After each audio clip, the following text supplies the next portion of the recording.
Good Monday morning, everyone. I hope you're having a nice Monday so far. So far, we are.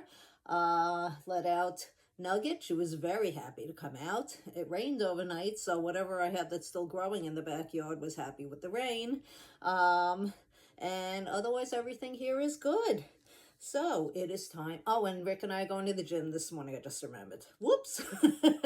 I have Zumba today, so that'll be fun.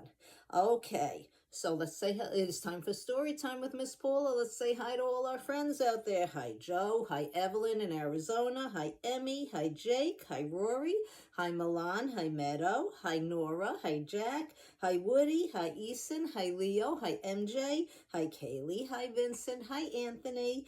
Hi, Eric. Hi, Evan. Hi, Jackson. Hi, John. Hi, Alexandra. Hi, Callum. Hi, Carl. Hi, Brian. Hi, Trey. Hi, Vicente. Hi to everyone else who's watching. And if you want me to mention you by name, put your name in the comments and ask me, and I will. Today's book is Sylvester and the Magic Pebble by William Steig. William Steig is the man who wrote Shrek, which ended up becoming such a great movie, and all the sequels that followed.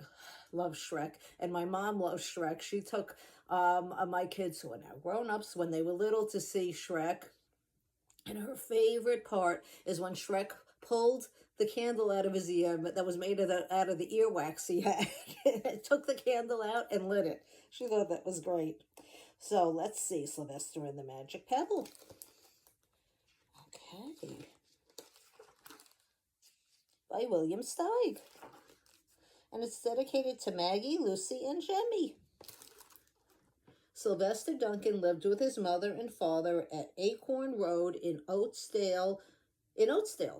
One of his hobbies was collecting pebbles of unusual shape and color. On a rainy Saturday during vacation, he found a quite extraordinary one. It was flaming red, shiny, and perfectly round, like a marble.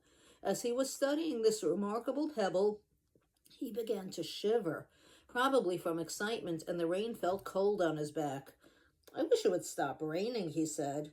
To his great surprise, the rain stopped. It didn't stop gradually, as rains usually do. It ceased. That means it stopped right then. The drops vanished on the way down, the clouds disappeared, everything was dry, and the sun was shining as if rain had never existed.